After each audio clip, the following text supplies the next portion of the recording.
progress made so far toward achieving the president's goals. And we've got an incredible team of leaders in science and policy moving this work forward. We'll also hear from several individuals who've reached out to share their stories about facing cancer, including Tamron Little, who is here with us today. You can hear more of these stories on the Cancer Moonshot website, which is whitehouse.gov/Cancer Moonshot, which is all one word. These stories are powerful, of course. They capture the fear, the injustice, and the deep sadness that are all part of how our nation experiences cancer today. But they also capture the hope, the motivation, and the ideas of how we change the way we tackle the cancer challenge. All told, we've done a lot during the Cancer Moonshot's first 100 days. And part of why we're here today is to chart the next 100 days. President Biden's Cancer Moonshot goals are bold and big, and they won't be achieved overnight. To get there, it will, as Dr. Carnival said, take all of us, working together, working hard in every way possible to move the mission forward, just like we've done over the past 100 days, setting near-term goals, getting them done, and turning to what's needed next. Today, and especially this afternoon, we will begin to focus on what's next by tackling challenges and answering questions like, how can we address inequities by bringing innovative cancer care to communities? What approaches can we take to accelerate progress on rare and deadly cancers, including pediatric cancers? How can we best provide navigation support for every patient and family facing cancer, including guidance on the medical, financial, and psychosocial impacts of the disease? And how can we drive innovation to bring effective, targeted therapies to patients who can benefit from them? It is on us, to all of us, to keep moving forward. The president has asked for everyone to be part of this effort. Because cancer affects us all, everyone has a place on this team. That's why the most important part of today is your contribution, those on in the room today and those joining us on the live stream. Each of you, representing foundations, academic institutions, companies, healthcare providers, and of course patients, families, and caregivers, all have a vital role to play. Your work is important and your perspectives are important, so please add your voice to this mission. And thank you very much for being with us today.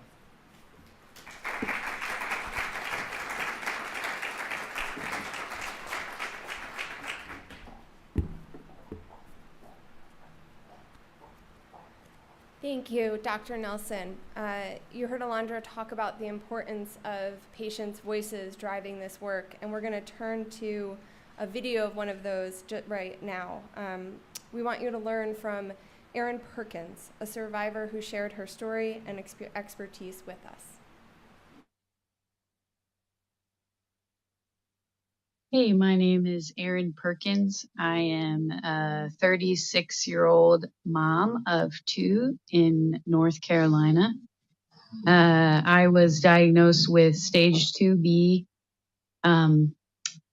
invasive ductal carcinoma last year on January 28th, 2021. It was grade 3 tumor. It was triple negative, non-hormone driven. I received 16 chemotherapy infusions and a bilateral mastectomy to flat. I received pathology complete response after chemo.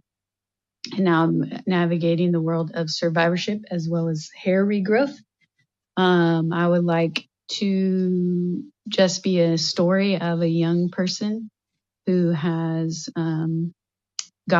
received a diagnosis like this even before screening is recommended. Thank you so much for doing this campaign, and I want you to know that as a young mom going through this, we definitely need the support of the White House for research and to prevent these kinds of things happening and young moms dying of metastatic disease. So thank you so much. Thank you, Erin.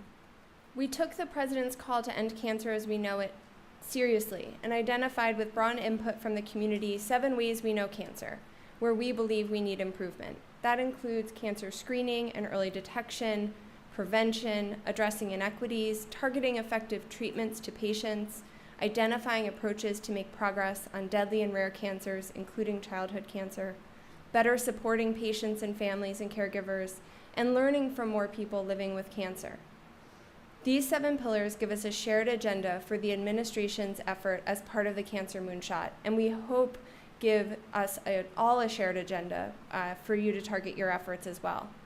As Alondra mentioned, one of the things the president called for when he reignited the Cancer Moonshot was a whole-of-government approach. We realized this vision with the creation of the first ever Cancer Cabinet, which includes leadership from agencies and departments across the Biden-Harris administration. Everything from the Environmental Protection Agency, the Department of Energy, to the Department of Defense, in addition to White House leadership from the Office of the First Lady, the Office of the Vice President, and many of our other White House colleagues. Last week, as Dr. Nelson said, Cancer Cabinet agencies and departments hosted a virtual series of 10 roundtable discussions, Cancer Moonshot Community Conversations, to inform and advance Cancer Moonshot priorities. Today, many of those agencies will be represented by their leadership to discuss their priorities and goals as part of the Cancer Moonshot. We will start with a conversation on innovation. We are joined by U.S. Secretary of Veterans Affairs Dennis McDonough, Deputy Secretary of Health and Human Services Andrea Palm, with the conversation being moderated by the President's Acting Science Advisor, Dr. Francis Collins.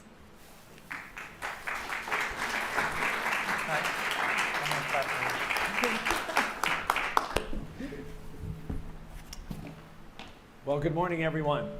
Good morning, Francis. Privileged to be part of this very special morning and afternoon talking about the Biden-Harris administration's very exciting priorities for the Cancer Moonshot. As the acting science advisor to the president for the last 2 months, it's been my privilege to work closely with Danielle Carnival and Alondra Nelson and many others on what is a very high presidential priority and a deep personal priority for myself as the former director of the National Institutes of Health. We're going to have a really interesting discussion here with this panel.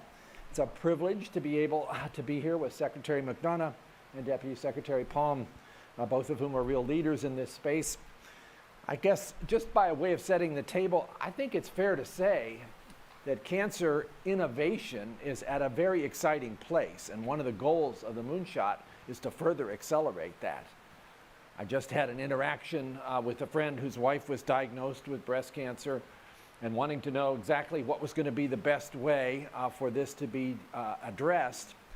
And it occurred to me in giving advice to what is probably going to turn out to be a not terribly threatening cancer, that a lumpectomy and radiation is probably going to be what this individual needs. But I also said, be sure that you get that particular cancer assessed using genomics to see exactly what is the likelihood of recurrence. This has become a big change in the way in which we manage those situations. You maybe remember that in the past, virtually everybody in that situation was given adjuvant chemotherapy because you wanted to be sure that somebody who was at high risk for later metastasis got treated. But we now know that an awful lot of women don't need that, and we can identify who are those individuals using these advances from genomics. So that is a change. And a lot of this has come about because of innovations arising from our study of, oh yes, the human genome. I have a little bit of excitement about being able to point that out.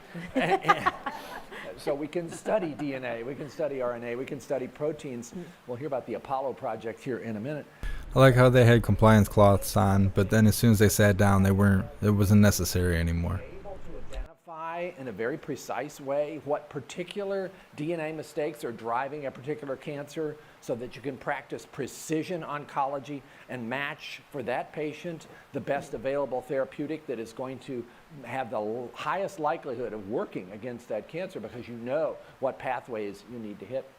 And of course, the enormous advances that have happened in immunotherapy for cancer, people with metastatic melanoma who are cured today because of recognizing the way in which you can basically take the immune system to school and teach it what to go and find that it had missed with things like checkpoint inhibitors and CAR T cells and TIL cells and a whole lot of other things like that. And we have not seen anywhere near the full reach of immunotherapy. A big push right now, of course, is to figure out how that can be applied to the more recalcitrant cancers, solid tumors like pancreatic cancer or brain tumors like glioblastoma.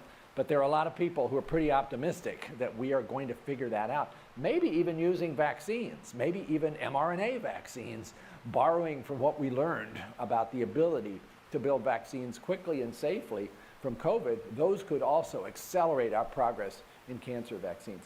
So I'm pretty excited about all that, and I think across the government, whether it's at the VA or in HHS or many other parts of what is now part of the cancer Moonshot cabinet, there's a real sense of momentum here. And having the president's involvement in this, because you can't imagine a more passionate president and first lady about this topic than Joe and Jill Biden, we are in a very good place to try, not just to sort of let it happen, but push it, make it go faster. And that's certainly what the three of us would very much like to tell you about this morning. So I'm going to be the moderator, and I'm going to pose questions, and they will undoubtedly give brilliant answers, and we'll see how we do here. And I should probably keep eye on the time because we have another panel to follow, which is also going to be terrific. But let me start off. And let me start with Secretary McDonough. We are thrilled to have the VA as part of the Cancer Moonshot, as it has been from the beginning since 2016, as I know, because I think I worked with you then too. But tell us a little bit about VA's commitment to research and how that can contribute to the goals for the Cancer Moonshot. Yeah, well, Francis, thanks so much. It's great to be up here. And I just want to volunteer at the start that I'm having a little imposter syndrome here because I don't think one person doesn't belong here, but I appreciate your forbearance with me.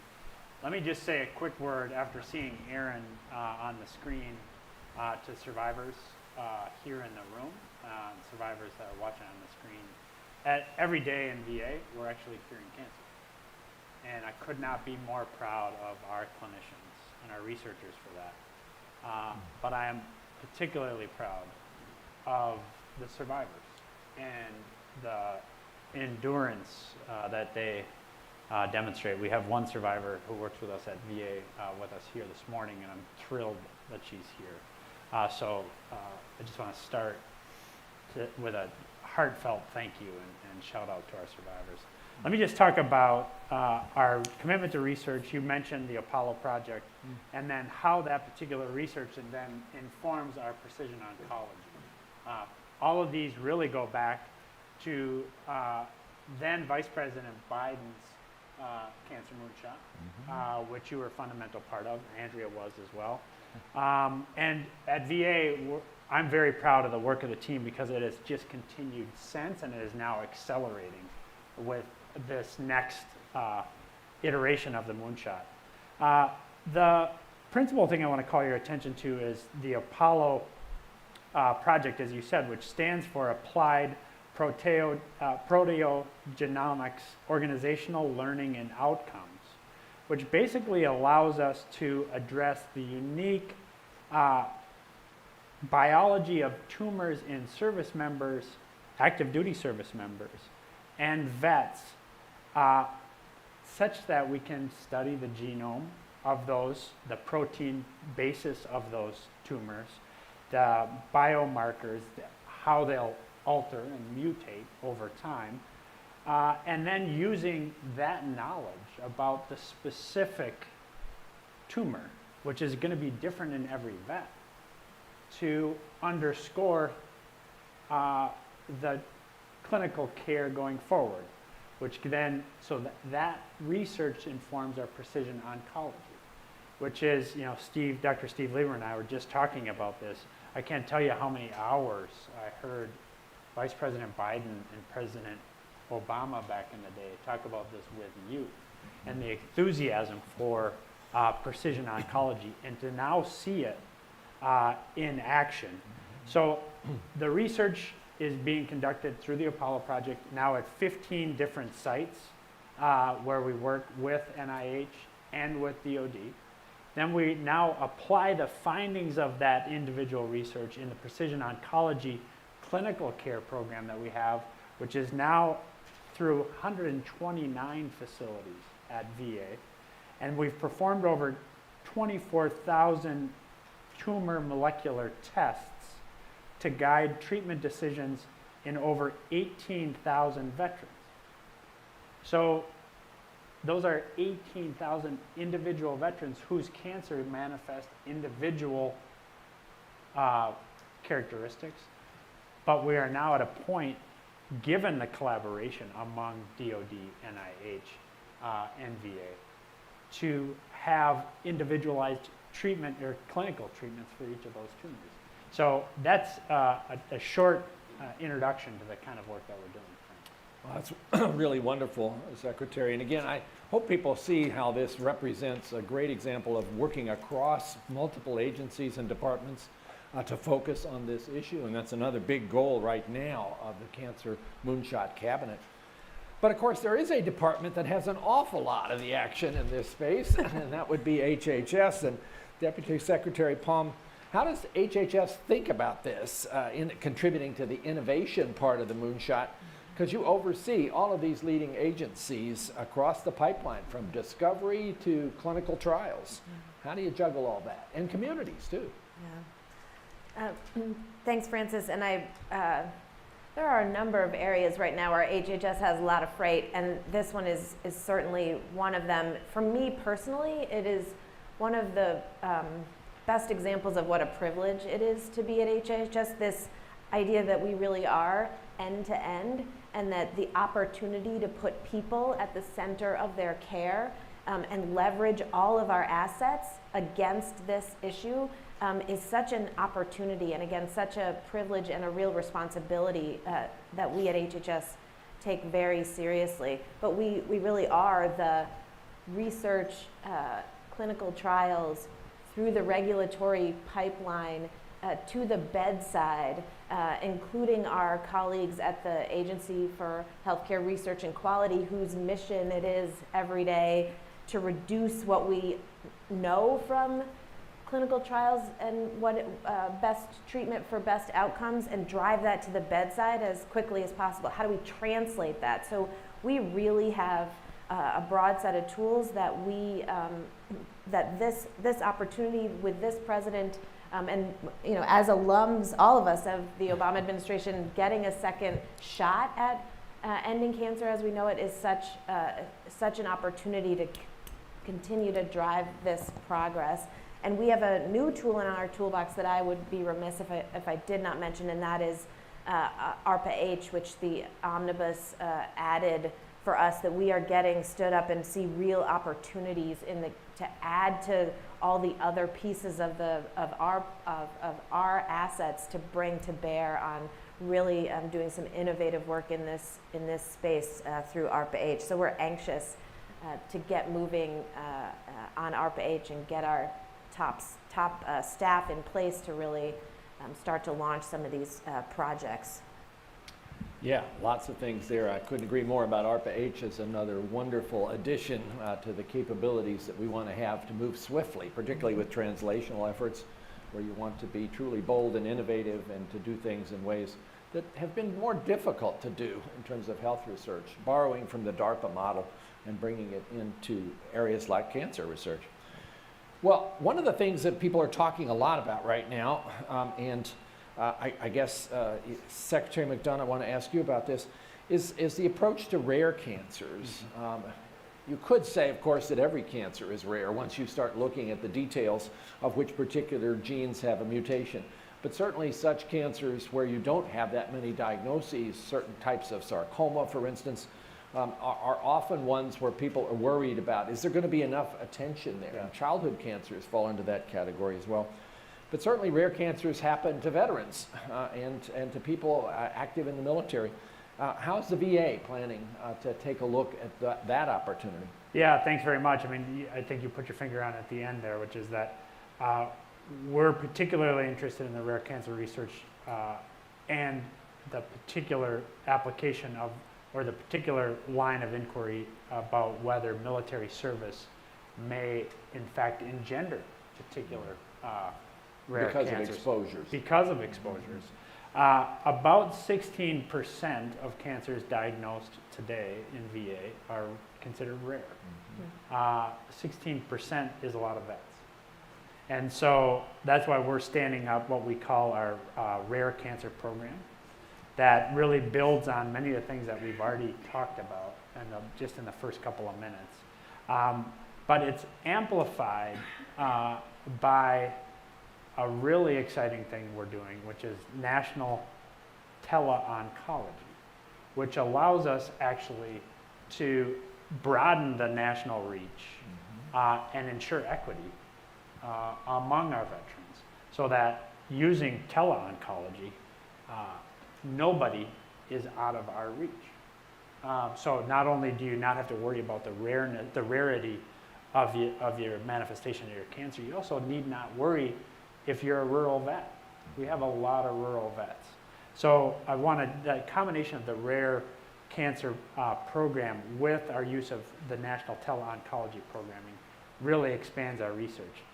The most important thing here is we're drawing on, in the rare cancer program, the same practices we just talked about, which is understanding the unique manifestations of individual tumors and individual cancers, applying those attributes to the treatment protocol, establishing clinical pathways so that we can use those in each of the manifestations of these, wherever they are in the country. And as we're developing these molecular testing of rare cancers, we're sharing it with our partners at DoD and across the government so that we get benefit well beyond the veterans in our care.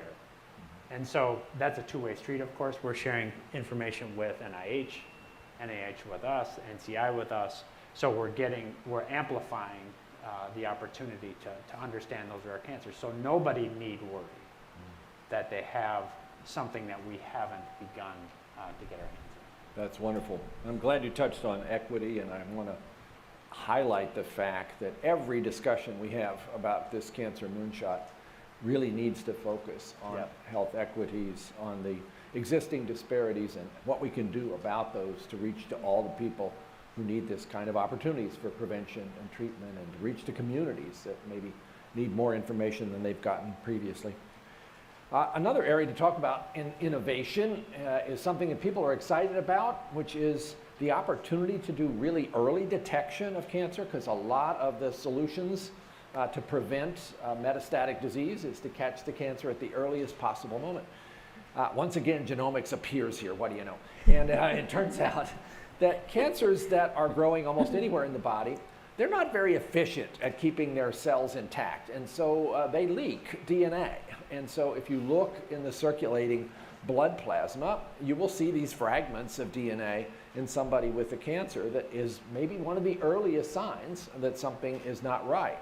And imagine that any of us could begin to have such a test on sort of an annual basis to say, is there something happening here? Some of these tests are even pretty good at telling you where that cancer is based on the modifications in the DNA, something called methylation. So this is enormously exciting, but it's also not clear yet exactly how to apply this and what exactly would be the long-term outcome. Would we save lives this way? It makes sense, but you know, being a rigorous research-oriented enterprise, we have to be sure we know the answer to that. We don't just assume it. So there's a potential here for these multi-cancer detection tests, and we're excited about the promise, but want to know about the actual impact. And I know both HHS and VA are involved in considering how we might try to come up with better data about this. Let me start with you, Deputy Secretary Palm. Well, what's HHS's thinking about the multi-cancer detection test? If I could just say first, I used to work for Kathleen Sebelius, and she used to say about Francis, if she'd had him as a science teacher, she wouldn't have gone into politics. And that is like on just full display today. I'm just sitting here like learning all sorts of things from Francis Collins. It's so lovely. It's true. On the question at hand, I think, Francis, we at HHS are in complete agreement. There is such promise here, and there is so much excitement in this space. But to really make sure we maximize the potential benefits, we need to do the work and take the time to make sure that, that we understand the opportunity here and where they work and if they work and how they work. And so that's a complicated question, right? It means that we've got to do some comprehensive clinical trial work. We've got to understand better things like the underlying basic science, the clinical science, the biology, some of the biomarker issues. There are many questions here that we are committed. We feel a responsibility to making sure that we maximize the opportunity by really understanding where and how they work, so that we can deploy them to maximize the reduction in cancer mortalities in the ways that we would all want them for our families and for our friends. And so I think the most important thing to say in this space, Francis, really is that HHS is committed to this. NCI, FDA, in partnership with private sector, are really looking to prioritize the spaces where we need to do good learnings, to tackle those first, so that we can make progress as quickly as possible in really getting the answers that we need to make confident recommendations about the use of these tests moving forward. Indeed. Thanks, Andrea. Dennis, what about the VA? Well, we're excited about the promise. I agree with you that concept of leaky tumors leaving biomarkers is really useful. But let me just say, I think we have demonstrated collectively, and by we I mean really you and then all the people I work with. I didn't have anything to do with it, but this multi-agency collaboration has been so front and center in the context of the pandemic. It is obvious that the next place for us to amplify that collaboration, like with a multi-centered approach, like Andrea is talking about, is on this multi-cancer detection capability. We bring unique capability to that in as much as we have, with the largest integrated healthcare system in the country. We have amazing longitudinal data about experience of our individual veterans. Really allows us to play a critical role in these clinical trials that are going to be so critical to the multi-cancer detection capability. But I think, so we're really excited about it. We're going to take the lead of NIH, HHS, NCI on this. And the thing to be cognizant of is, I think, I'll just put a fine point on what Andrea was warning about. And I'm not trying to be a wet blanket here, but I am trying to just say that the reason to treat this as carefully as the Moonshot now intends to treat it is that false negatives would be a distraction.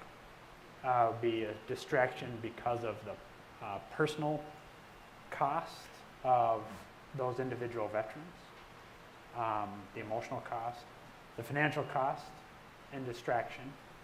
And so the good news about that is, as promising as it is, those being the potential drawbacks, we have now proven time and again that this multi-center, multi-agency coordination combined with our ability to keep good records and to have longitudinal data on a broad base of participants allows us, I think, to maximize the outcomes without getting trapped in the problems. Absolutely. Yeah, the VA is a wonderful location for these kinds of research projects to go forward. I'll do a quick advertisement for another one that I think is going to be really valuable here, and that is this large-scale longitudinal study of 1 million Americans called All of Us, which has been underway now for about 4 years and has already 330,000 people who have signed up on the way to 1 million. And imagine if you want to find out, do these multi-cancer early detection tests work in a group that's highly motivated to report on their own experiences and who expect to be followed medically, sort of indefinitely, this is a great place. If you haven't already joined, go to joinallofus.org and you can be part of this partnership, which is going to give us lots of answers about prevention and treatment. As long as you're doing that, let me give a shout out to what we call our Million Veteran Yes, program. you should. Thank you. Where we have, our goal is to get genome from 1 million of our vets. We're at about 850,000 right now, which is going to be an amazing research platform. And currently is an amazing research platform for us. So those vets out there, make sure that you're in touch with your provider about how to participate in the MVP, the Million Vet Program. You heard it here. Okay, thank you.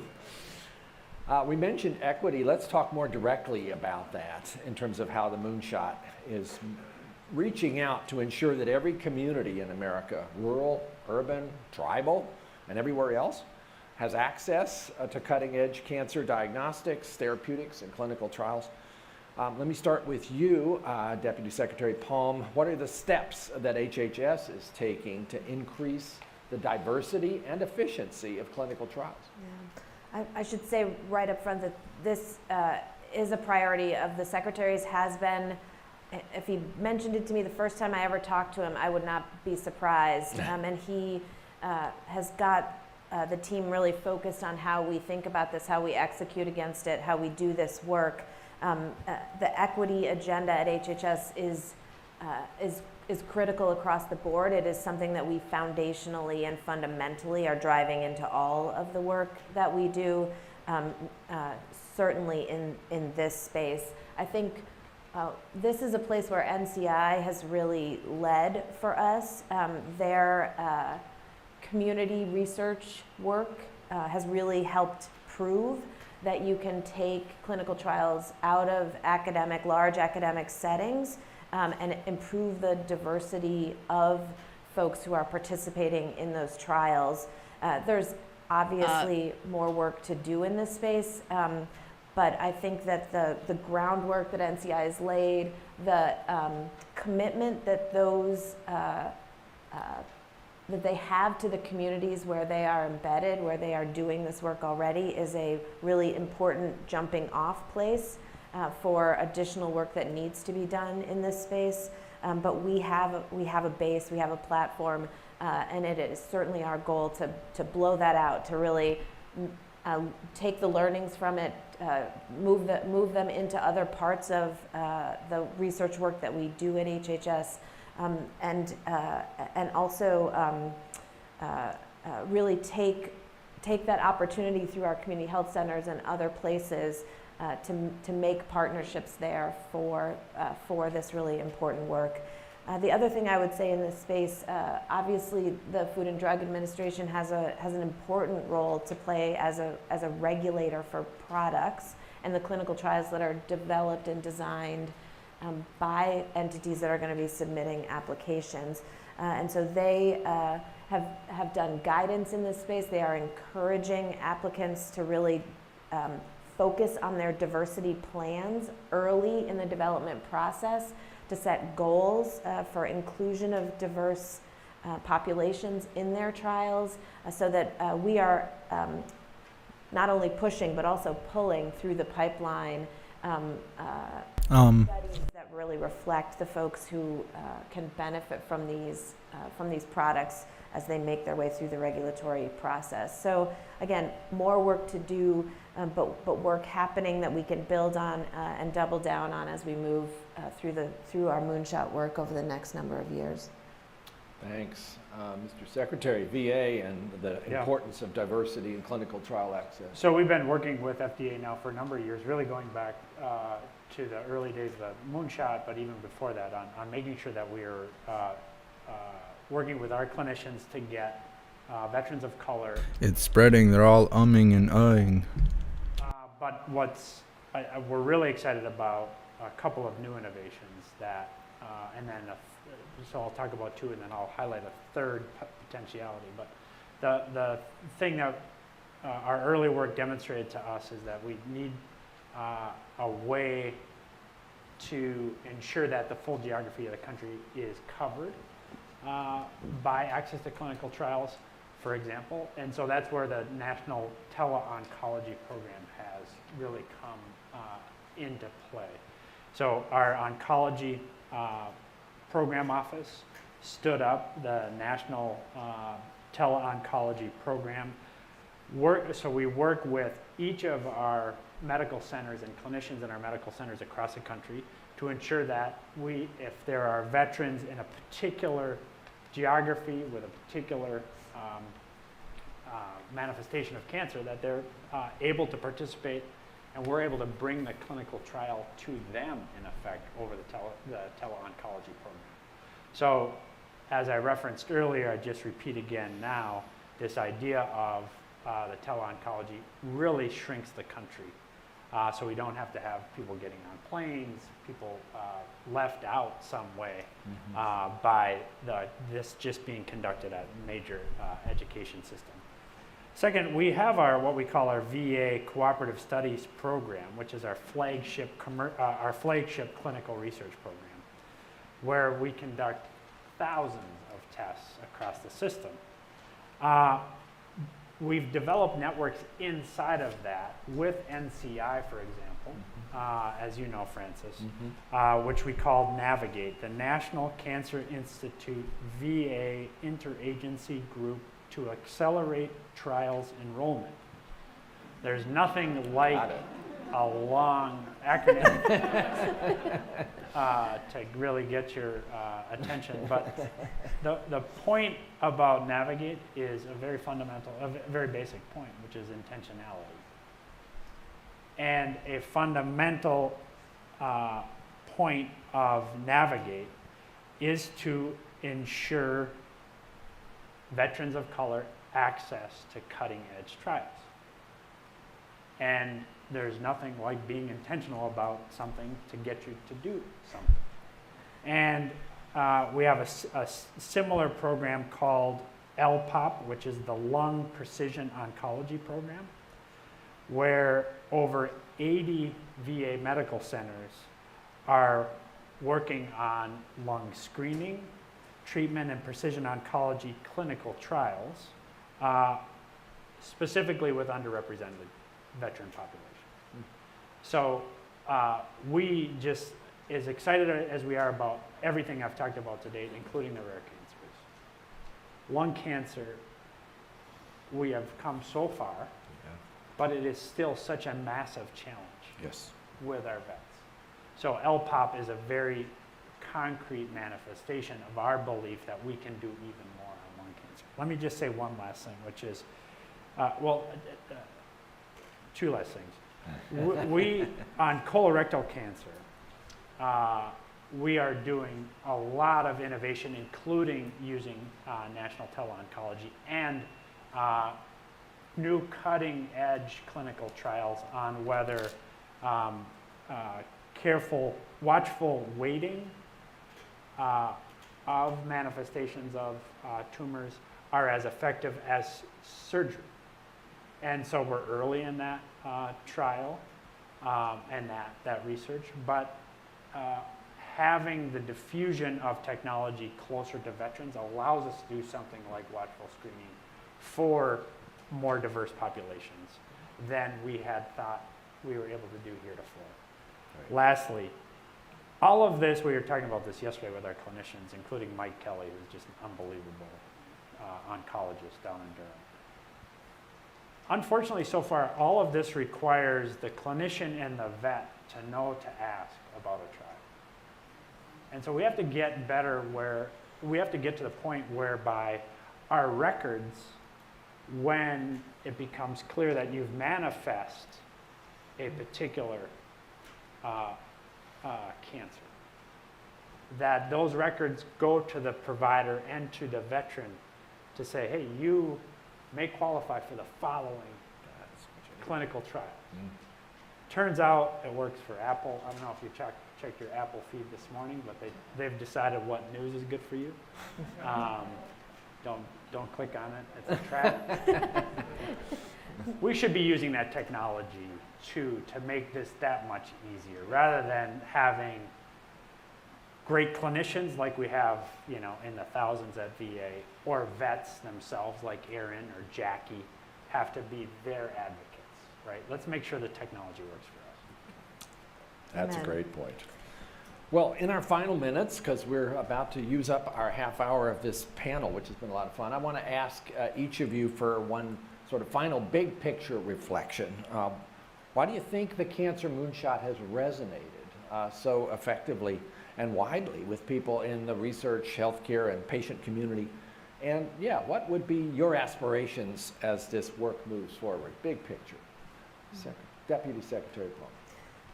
I mean, I think the obvious answer is it just has touched all of us personally, and there's nothing like a personal connection to help our understanding and motivate us to really be committed in this space. I mean, I think the other thing a little bit is fear, right? It's something that we all fear, and that is a strong, strong motivator. And so we at HHS really are committed to turning that into hope. Like, how do we turn the page, turn the crank, turn the dial on putting really, again, patients at the center of their care, so that all of our assets are driven to get people the best care at the right time, in the right place, in the right way. And our opportunity to do that has really motivated us within HHS. Cancer is a great opportunity, right? There, diabetes, Alzheimer's, there are other things that you could do similar work, but this one just seems particularly resonant and particularly urgent. But it really it inspires and compels us to bring to bear everything that we can to end it as we know it, and that for me is an opportunity to break down silos, to do the work that HHS should do, to really, again, put the American people at the center of what we do. So we're highly motivated and feel really privileged to be a big part of what the President has called on all of us to do. And that for me is, from a big picture perspective, that opportunity to build the muscle, to build the relationships, to break the silos, to drive the work, to serve the American people through the Cancer Moonshot is just such an opportunity and such a motivator. I think the thing that President Biden says all the time, which I fundamentally believe, and to my core belief is true, is that Americans working together can do anything. We've shown it a million times. Maybe nobody has shown that as profoundly as this man right here, and Francis Collins. But I was just sitting out in the hallway afterward, before this, talking to Steve Lieberman and Linda Torres and Jackie Colley. And Linda said that she really looked forward to sticking around here because she wants to talk. She's such a nerd. She wants to talk to the other nerds about the stuff that they can do together on cancer. Mm-hmm. That's the promise of the Moonshot. Mm-hmm. That these great people in this room and on the screens, led by people like you, Francis and Andrea, working together on the biggest challenge we face, is a fundamental act of hope.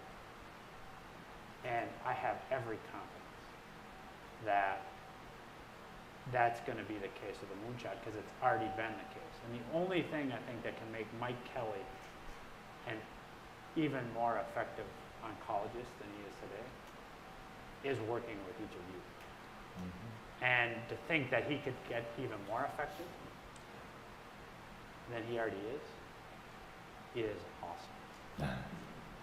And so I am thrilled about the Moonshot. I'm thrilled to be allowed to come to the meetings. I haven't studied this hard for a public event in a long time.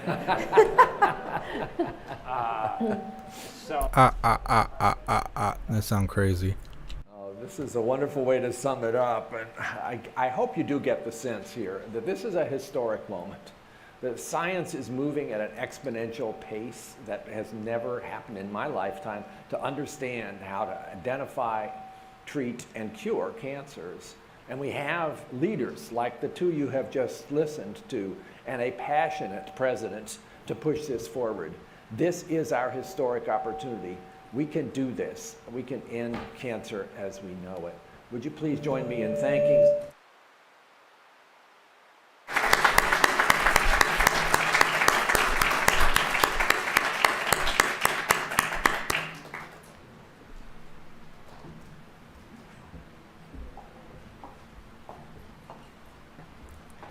Thank you so much for sharing your expertise. And we are going to turn to another expert, this time from a friend of someone facing a cancer diagnosis who shared her experience with us and with all of you, Jane Mueller.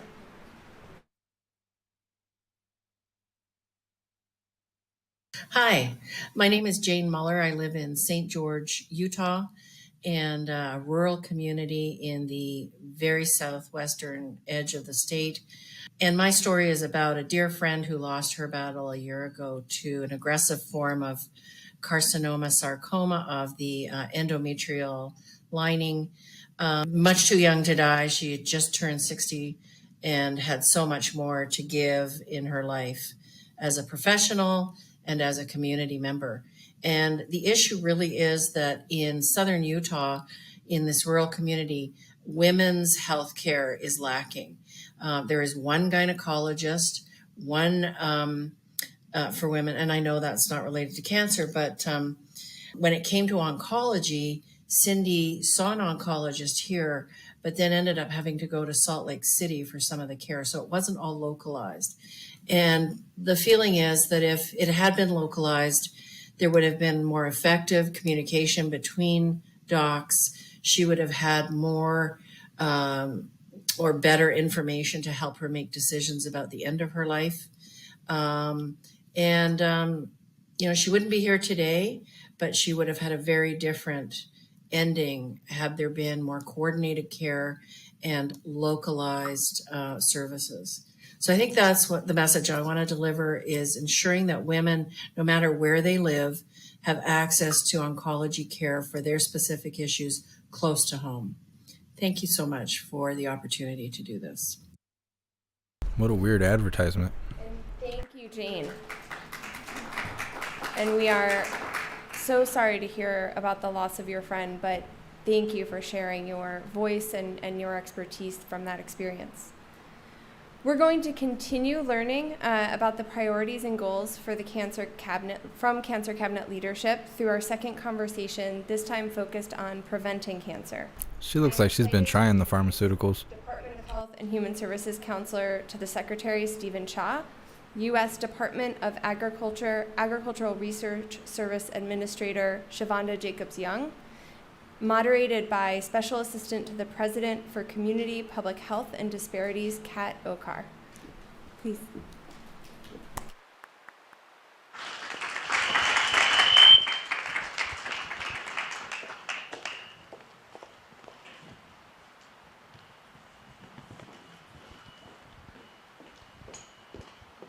Sorry, mic difficulties.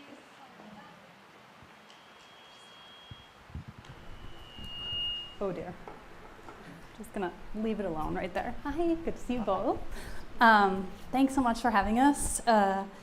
So I thought we are talking about preventing cancer, and it is really an honor and a privilege to be here, like so many of us. And I think it's so important that we think about each of our stories. So I'm also telling my story a little bit.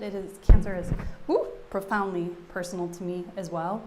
I've had several family members affected by it. My grandmother passed away from breast cancer before I was even born. Her daughter and my favorite aunt, my Aunt Helen, died of breast cancer just before turning 62.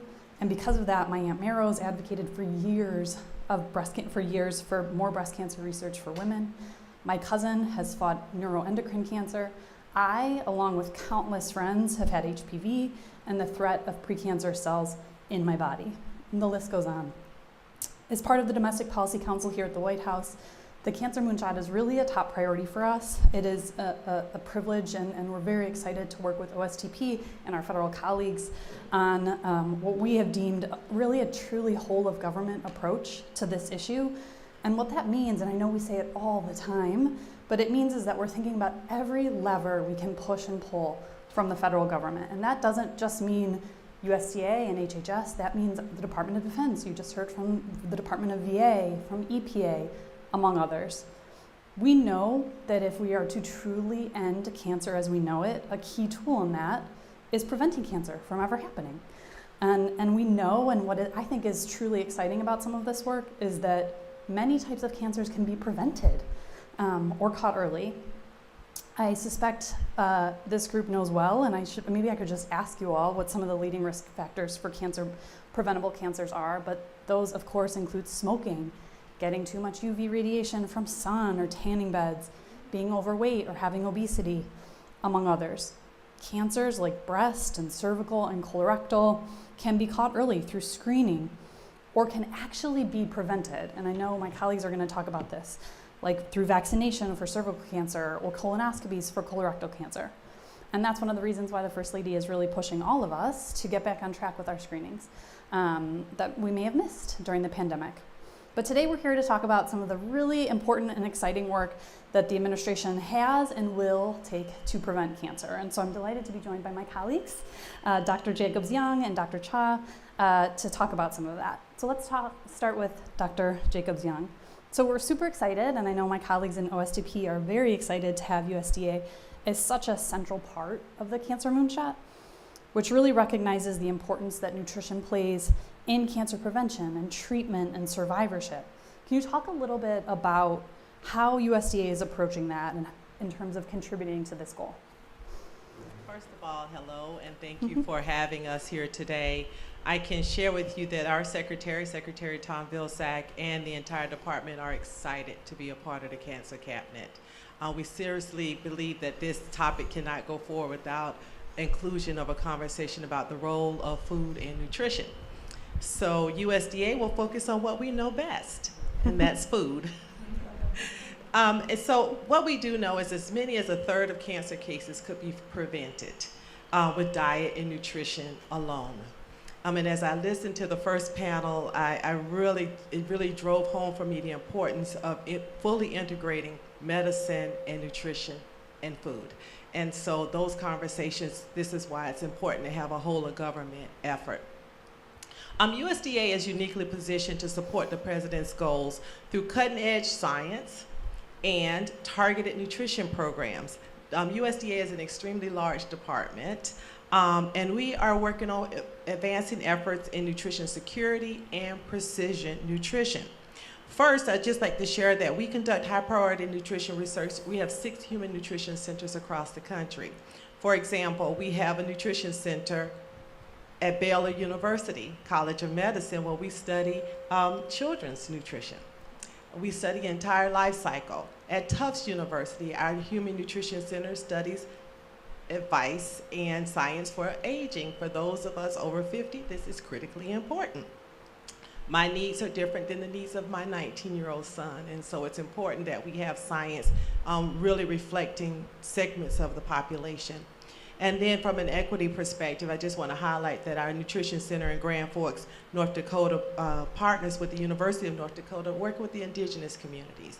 And so along with nutrition security and precision nutrition being the Secretary's priority, equity lens has to be applied to everything we do. I just want to share, for some who may not know what precision nutrition is. And so what we're working to do is to develop and conduct more research on a more inclusive segments of our population. Oh, I think you're good. Okay. I'm sorry, I'm getting a lot of feedback.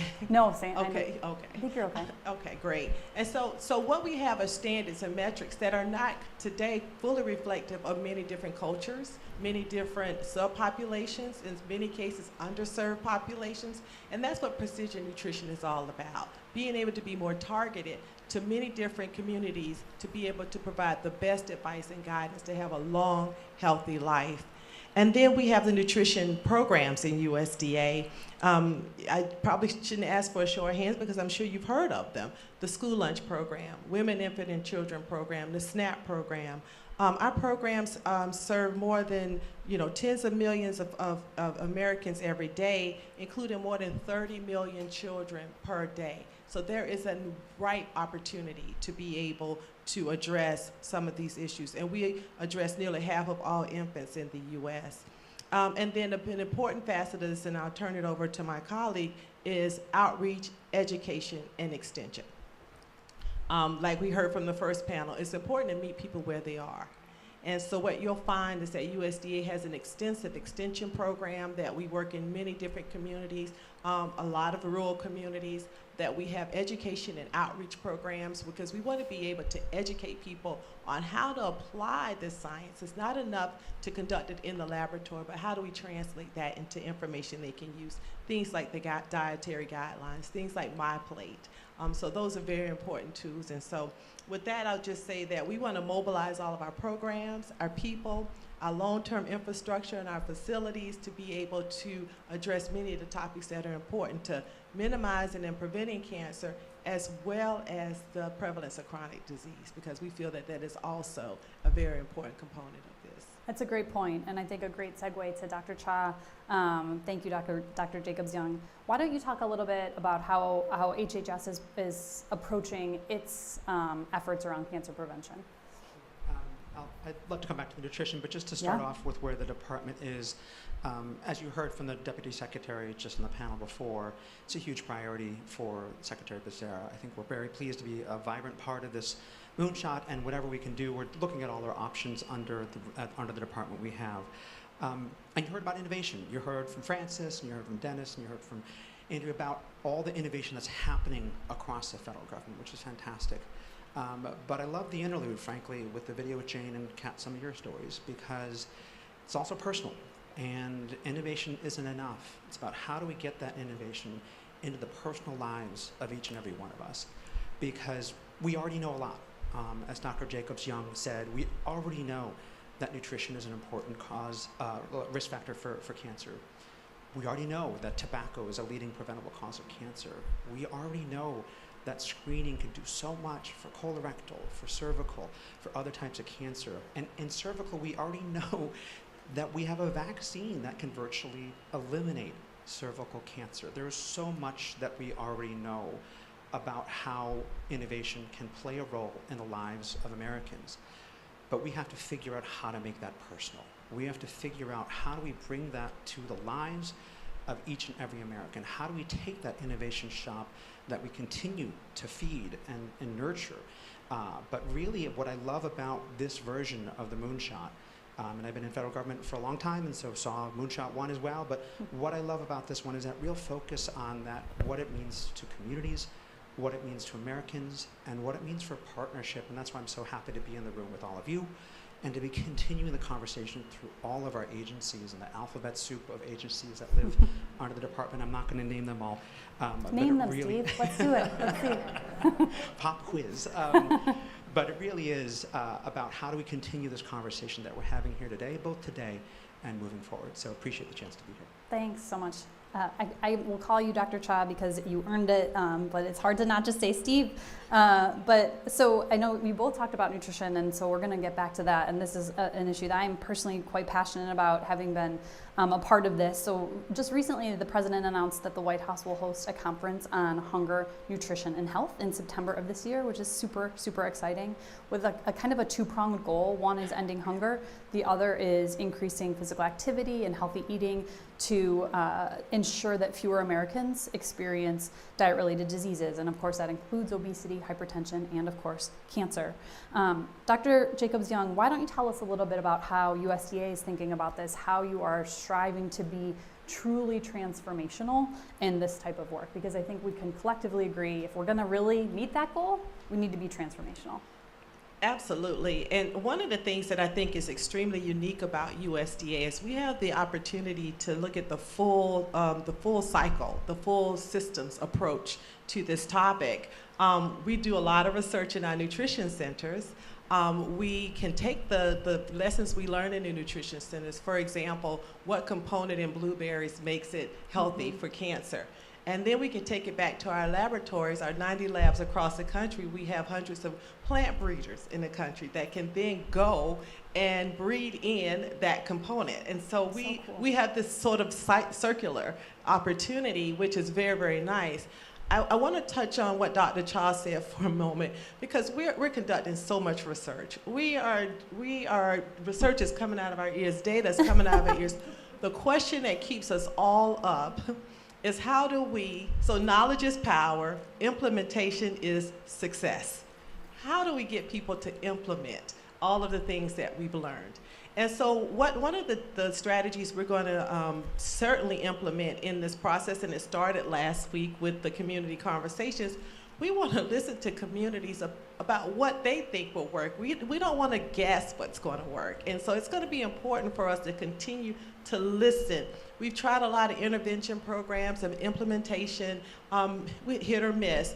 What we've decided is that we're going to integrate the youth into this. So 4-H, USDA is a national partner for 4-H. 6 million participants, volunteers across the country, 25 million alumni. And we had a young person on our community conversation last week, and when she talked about working in the community and hearing from the community, it's so important. It's not enough to have food security, which is what we've talked about a long time. It's critical to have nutrition security. And so how do we raise the awareness, provide the access and availability and affordability of healthy foods? Because we know what foods can help us lead healthier lives. How do we raise that awareness in communities, and how do we get them to implement the processes? And then along with that, we're going to continue to conduct lots of research. And our partners are the land-grant universities across the country. USDA is a 160-year partnership, working with scientists, researchers, outreach extension folks across the country, bringing them together all around nutrition security, all around precision security, and then how do we translate that into tools people can use? Well, I think you raise a great point on so many levels, but in terms of engaging youth, I think that is super exciting and it makes so much sense. But I also think in terms of nutrition or research and coming out of many avenues of USDA, but I know it's also coming from HHS quite a bit. So Dr. Cha, why don't you talk to us a little bit about some of the research around healthy eating and physical activity as it relates to cancer? Oh yeah, now we are sharing we're one big happy family, one microphone. I think the problem was me apparently, which I hear at home a lot too. But no, I think in terms of the research, and I appreciate Dr. Jacobs' your comment here. Just want to say, I opened up and talked about partnership with all of you and with communities. This is also about partnership within the government and within the Moonshot and with our other fellow departments and agencies. And I think this nutrition conference is a great example where we're really trying to think about how we're pulling folks together, how we're organizing what we're doing as a department on nutrition, and how we're communicating with in a unified voice out. So just in terms of the research, just to say, I think we all know this, but obesity and overweight can contribute to as many as 13 cancers, as many as 40% of all cancers. So in particularly cancers that impact women, endometrial, ovarian, breast. So we know there's a linkage, and Dr. Jacobs talked about that. But I also want to hit on the second thing, which is that we also know the researchers at National Cancer Institute have shown that if you have healthier diets, you have lower risk of death, including from cancers. So it's not just that we know it's a risk factor, we know that if you can make your diet healthy, we are seeing that impact in the health of the people we study and see. So I think those two pieces are important for us to keep in mind as we go through this journey, is to think, yes, we know it's a risk factor, we talk about it a lot, but we also know that if we can do something about people's diets, we know that there's we see from the data a really strong hope for seeing that rate of cancer change within that. It's a long journey, it's a hard journey, and Kat, I know you in particular have been a leader on this for dating back to last administration as well, so really thinking about how we're putting this all together across administration. Thanks, Dr. Cha. And you can keep the mic. I'll turn it over to you next. But before we turn over to discussion on equity, which you both have talked a little bit about, but I really want to dive into it, I will just say there's much more to come on the White House Nutrition Conference. But for those of you who are interested, I will selfishly make a plug for whitehouse.gov/Hunger Health Conference. Obviously, we are doing a ton of this work in conjunction with the Cancer Moonshot and in parallel to it, and are eager to hear from individuals like you all and you all on the screen as well, as we work to see what policy change can really really be sustainable and impact lives. So let's turn to equity a little bit. We know that cancer prevention is really inequitable across races, socioeconomic levels, regions. How is HHS specifically thinking about equity as it relates to cancer and especially cancer prevention? Yeah, and so I just want to again associate myself with some of the Deputy Secretary's comments about the Secretary asks about this in just about every meeting you're in. You better have your talking point straight on equity because he's going to ask. It's something that's important to him, and he wants to see movement on this across all the initiatives. So on the one hand, I want to say, as the DepSec said, it's part of everything we do. You know, it's part of when we bring an issue forward, how do we think about equity, not just as the last bullet on a slide, but sometimes the first bullet on a slide? How do we think about what this means to communities? But I also wanted to lift up one other initiative that I think is just really important to a lot of us here in this administration and certainly to us at HHS, which is FDA's action last month to prohibit menthol in cigarettes and prohibit flavorings in cigars. We know that communities of color, low-income families, LGBTQ have been targeted for marketing by tobacco companies. And we know it's worked. 85% of black smokers smoke menthol, right? And so we know that this is a really disproportionate issue for communities. It also helps with youth initiation. It soothes the irritation, masks the harshness, and we know that kids menthol makes it easier for kids to start, and we know it helps support youth initiation, and we know it makes it harder to quit. So you think about that impact on black communities, you think about that impact on youth initiation, and you think about what it's doing to make it harder to quit. It was really something that we've been thinking about, the department is thinking about, the agency has been thinking about, and I want to underscore, in conversations with communities for years now, years and years and years now. But it also means that we have a unique opportunity right now to reduce the health impacts of menthol, and particularly to reduce the number of... We need the sign language lady. This guy is giving old man Walter competition for whispering. Just as a for instance, the rule estimates that over 600,000 lives saved over the next 40 years if we can get this rule across the finish line. Over 200,000 black smokers. 600,000. 600,000. That is incredible. It is so huge. And I think we asked our teams, and I don't think anyone's seen a rule with that large a health benefit that anyone could recall. And we had some old timers really thinking about that, right? So we have an opportunity, right? And as a physician, right? Like how many times do you get to wake up in your day and say, I'm going to take on something that can save hundreds of thousands of lives, right? But I want to end with this, which is that on this point, yes, this is about equity. This is the reason we're taking this up. But we have to do this not to communities, but with communities. And as we think through this rule, as we think through the stakeholder engagement, as we continue the conversation that we started for years before the rule and continued it after the rule now, how do we think about ensuring that this is done the right way? And by the way, that also includes not just enforcement strategies and how we think about what that means to communities, but also cessation. What are we making available to help people quit? Not just putting a rule out to say we're going to take options away, but how do we really think about the whole narrative in terms of what are we doing with communities to help support this incredible goal that we have before us, which is reduce the deaths of hundreds of thousands of lives.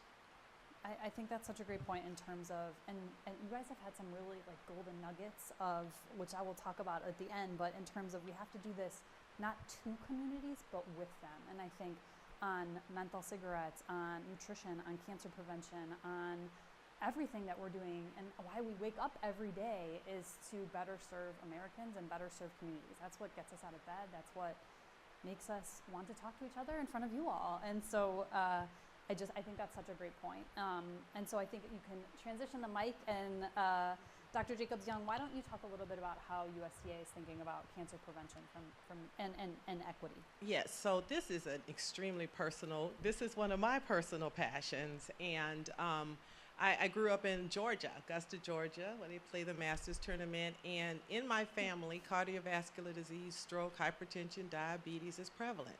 Many of my ancestors died between the ages of 50 and, say, 55. And my father included 51 from colon cancer. My sister just last year at 50 from COVID, but exacerbated by vulnerabilities because of chronic disease. So it's just not uncommon. And I believe we can have power. We can have power over what we eat, you know, how we exercise, how we move forward in the world. We can have some power over our longevity. And I believe this is critically important for us to work with many of these different communities, including my own community, because sometimes we say, I've seen what it looks like, there's nothing I can do about it, and so I may as well eat what I want, live how I want, enjoy life. And I argue that there is a different way to do that. And I believe we have to meet people where they are. And so we have the unique opportunity in USDA, working with the land-grant universities. We are the federal partners for the 1890 historically black colleges and universities, the 1994 tribal colleges and universities. So we have a lot of communities that are connected to us through these institutions that we have to work with those communities. What are the incentives? I mean, how do we encourage people to want to do these things? I'm talking about longevity. For me, I want to see 60. You know, that's a big driver for me. What are the drivers that will resonate with others? And then talking about indigenous communities, talking about African American communities. In USDA, we're looking to be more inclusive. Some say, you know, you're a science agency. What does that look like? Well, for me, it looks like having more indigenous plants in our germplasm collection. So as we start identifying those traits, we're also doing it in plants that are important for different cultures. It looks like having bison in my germplasm collection. It looks like doing goats for black farmers because they're going to be feeding people locally. So there is an opportunity to put an equity lens, like you said, on everything. And so this is an important topic for me, and it's an important topic to the secretary, and I know it is to the president. And so we're working every day to just really be more inclusive of the entire American population that we serve. Like I said, we feed a lot of people every day in the United States. We owe it to them to be more inclusive and more representative. Yeah, and I think the ultimate goal is to weave equity into everything we do, so we don't even have to call it out, so that it is inherent in every single action that we as the government, as society take, that we don't have to think about it by race or income or region, that we're so global in our thinking that it is woven into that. So in our final 2 minutes, I want to just give you maybe 30 seconds to talk a little bit about kind of initial steps that you're just talking about, or that just announcing today. Dr. Cha on improving early detection, and then I'll give you the final say on USDA afterwards. Just to be real quick, and I'm sorry we only have 2 minutes, but this is about the year of screening and prevention. And this is about the fact that during the pandemic, 9.5 million missed screenings, and that's missed screenings mean missed lives, right?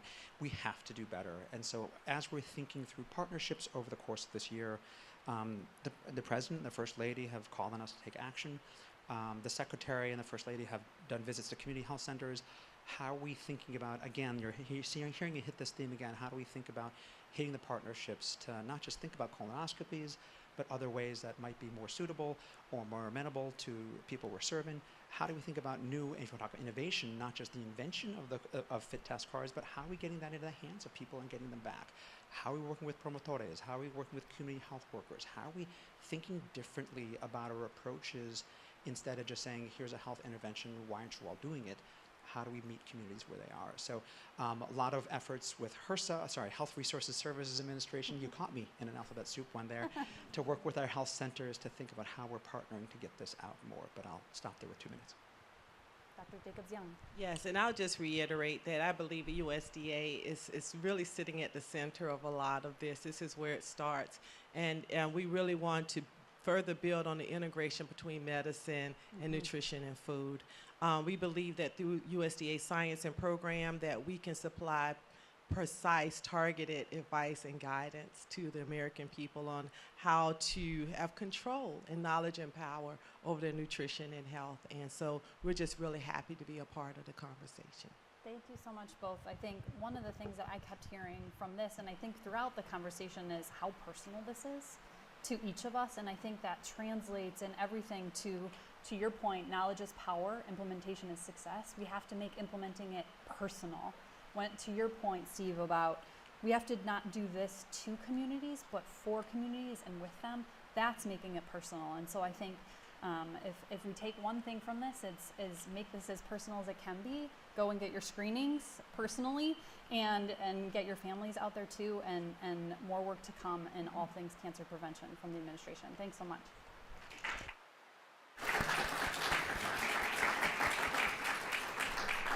Thank you, Kat, Stephen, and Shavonda. One thing that has been important to the President and the First Lady since they started their work in cancer is that the voice of people most directly impacted by cancer, including patients, survivors, caregivers, is included at every step of the process in the development of goals, research approaches, new initiatives, and that we learn from their stories and respect them as the experts that as they are in the disease they're facing. From the start, we have called for those stories to be shared with us to inform the work of the Cancer Moonshot. We released just last week a new page at whitehouse.gov/cancermoonshot where you can learn from those who have shared their experiences and ideas with us all. Today we will hear just a few of those voices in the next conversation. Listen closely. These stories are not being featured just to pull on our heartstrings, but so that we truly understand the experience of those who have faced this disease themselves or cared for a loved one through a cancer diagnosis. And their presentations don't stop at stories. They prioritize issues that need to be addressed, barriers that need to be removed, for us to reach our goals of decreasing the death rate from cancer by at least 50% over the next 25 years, and improving the experience of those living with and surviving cancer and their loved ones. This is expertise to be treasured, respected, and learned from. So I want to invite up Asal Sayas, Barbara Segura Vasquez, Andrew Berg, and Tamron Little, if you join me in the chairs here.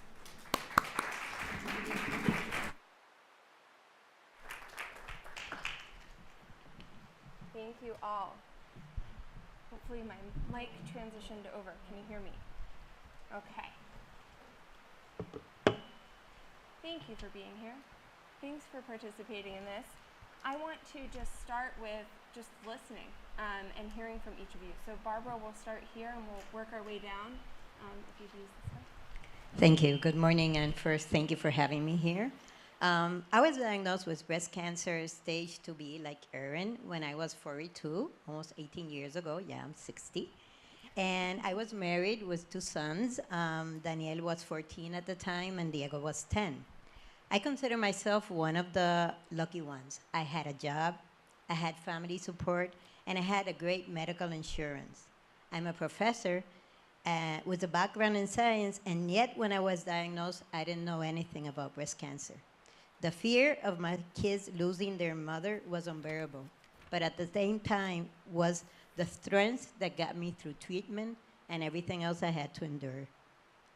When cancer came back 5 years ago, I had knowledge and many friends in the oncology space, so navigating my options and having a course of action was faster than the average patient. And moreover, in both occasions, I was able to be treated close to home with people that spoke my same language and had the same culture and value, which made a huge difference. After 10 years of being a patient advocate, I can say my situation is not the same of the average American, especially people from minority population.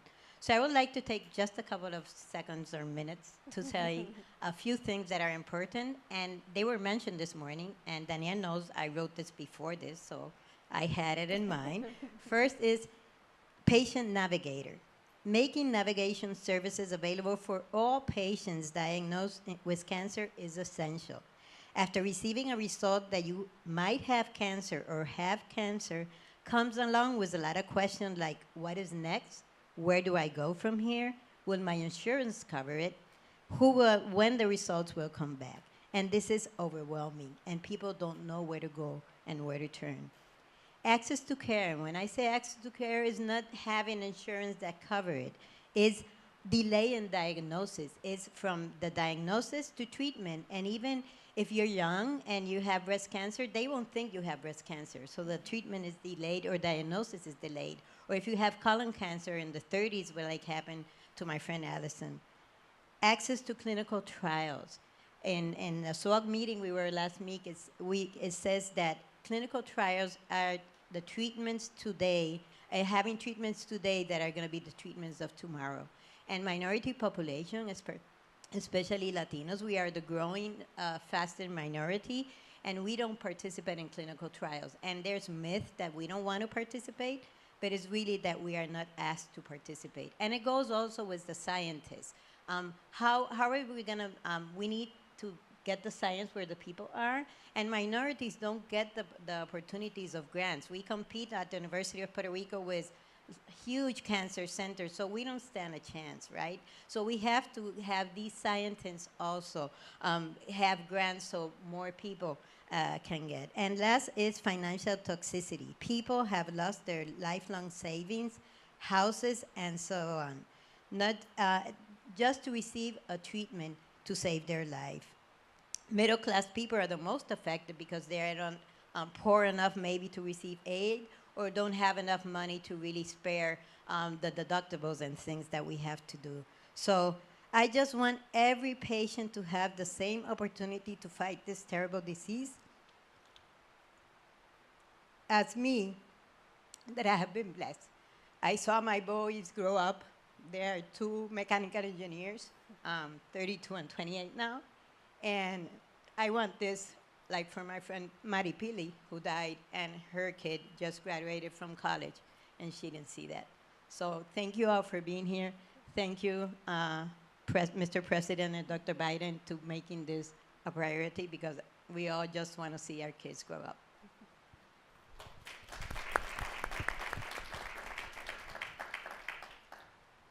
Good morning, everybody.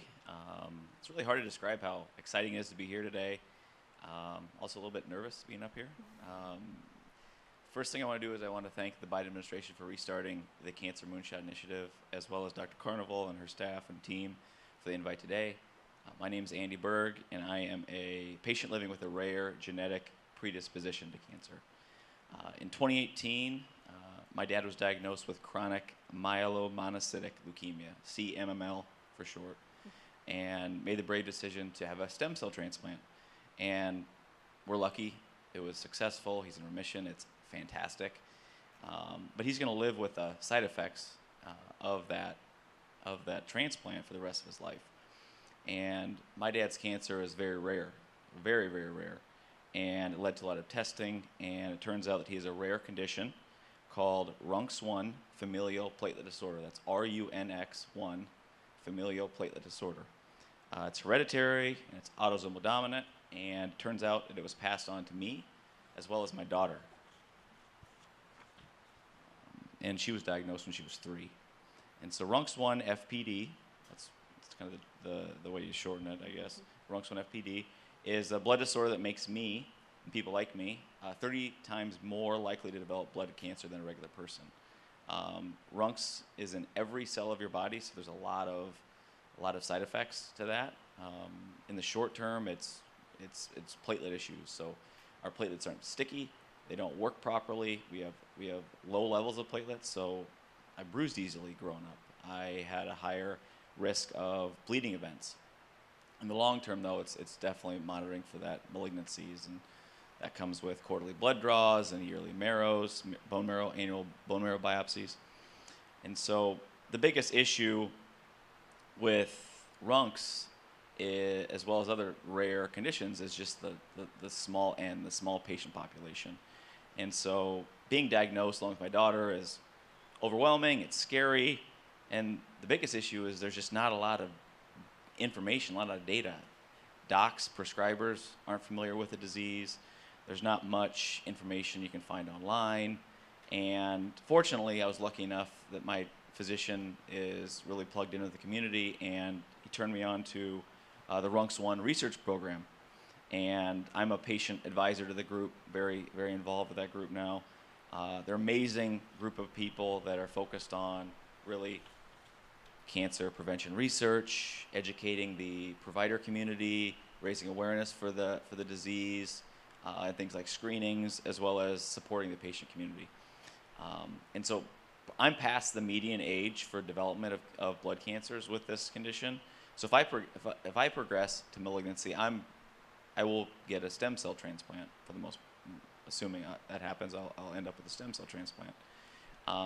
But organizations like the Runx One research program, and as well as the Cancer Moonshot Initiative, give our family hope that one day there'll be some more choices, more options for therapeutics and interventions out there for my daughter. And so from a barrier, the biggest barrier that we see as a small population, it has to do with data sharing. And so we're hopeful. There's so many fantastic institutions across the country, as well as the world, that are researching Runx One. But the biggest problem is definitely not everyone's talking to each other.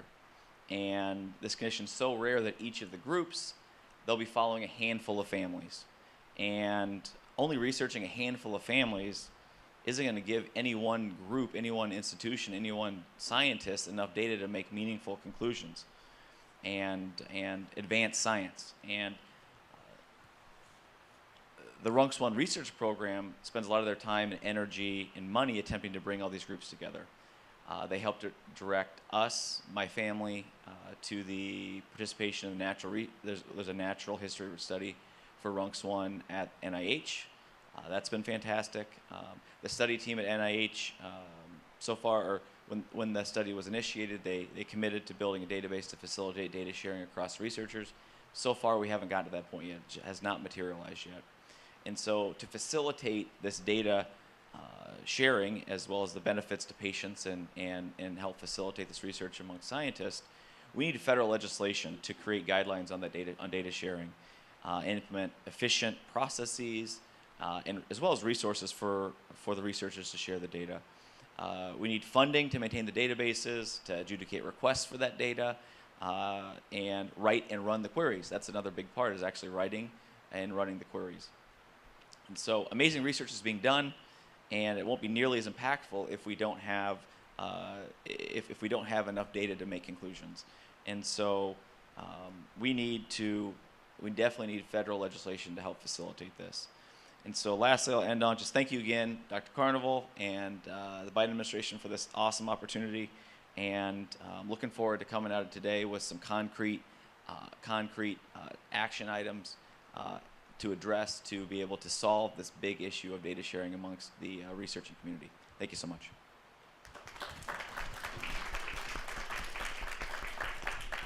Thank you. I want to start by thanking Dr. Nelson, Dr. Carnival, and the Biden administration for this forum and for including patients actively in treatment as they develop these strategies and goals. The administration has made it very clear that they center the patient voice and understand there is value when we include people at the center of the experience. So again, I just think it's so powerful and provides so much hope to patients like me and their families that this is a presidential priority and has the whole of government working. So thank you for that. My name is Asal, and when I was 35 years old, mild abdominal pain landed me in the ER. They did a CT scan, told me I was fine, gave me antibiotics, and sent me on my way. 6 months later, I was diagnosed in March 2020, the week everything shut down for COVID, with metastatic colon cancer. I had no family history, no health issues, no traditional risk factors, and I am part of the alarming trend of colon cancer that has been steadily rising in young people since the mid-90s. So thanks to my brilliant oncologist, Dr. Tim Cannon at Inova, who worked tirelessly as everything shut down to get me into treatment as soon as possible to help save my life. Now, the problem with colon cancer, even though it's the second cancer killer of Americans, is we have very limited treatment options. We essentially have 2 effective lines of therapy for the majority of patients. And young people like me were not systematically screened for this disease. So as the world witnessed with Chadwick Boseman, as you're witnessing with me, and I know it's touched Vice President Harris's staff and family, we are only diagnosed when we become symptomatic. At that point, the disease is already advanced. We only have 2 lines of therapy. So clinical trials are our lifeline. They are the path forward for people like me. Unfortunately, we know that colon cancer disproportionately impacts communities of color, particularly the Black community that has a 20% higher incidence and 40% higher mortality. And when I was looking at NCI's last annual cancer report, the fastest growing trend in cancer among adolescent and young Americans, or adolescent and AYAs, is colorectal cancer, especially among Hispanics. However, we don't see these patients in clinical trials. And we know that patients in clinical trials have better outcomes. So there was a lot of discussion today, so I won't continue to touch on it, but it is so imperative, and it's so great to hear the Biden administration prioritizing, along with our agencies, a more representative patient population. So since we touched on that, I'm going to touch on a few other things. We need to make clinicaltrials.gov more user-friendly, and we need to update it in real time. There needs to be an option for sites to update real-time openings, given that so many open and close slots on a month-to-month basis. Tracking down this information becomes a full-time job and contributes to the inequity in our healthcare system. It privileges those that have the time to go seek and validate this information. Trust me, it is very time-consuming. I also find it especially heartbreaking that in 2022, we are still randomizing so many patients to standard of care therapies in phase 3 trials. We have tens of thousands of patients that have been treated with these therapies. In colon cancer, we have tens of thousands of patients that have had FOLFOX.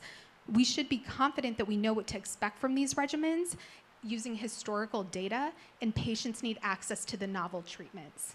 Lastly, I know there's a lot of discussion around relaxing exclusionary criteria when it comes to enrollment. I mean, I feel that currently you have to be almost a unicorn to be able to get into some of these trials. And we know that some of these exclusionary criteria add to the health inequities in our system, whether it's comorbidities, kidney function, lines of treatment. And so I know there's a lot of work being done in this space. And you know, if we're serious about saving lives, I speak about this from a personal experience. We need to drive innovation to cure patients. We need to use minimal residual disease defined by ctDNA as eligibility criteria for these trials. If you don't want to use them in the trial, use them as an extra arm. Because we have an opportunity to cure patients with novel therapies when the treatment is administered to 100,000 rogue cancer cells, whether until we wait till there's 1 billion cancer cells and the immunosuppressive environment's established. We need to start using these innovative technologies, and patients don't have a decade to wait. So again, thank you. I look forward to the discussion, and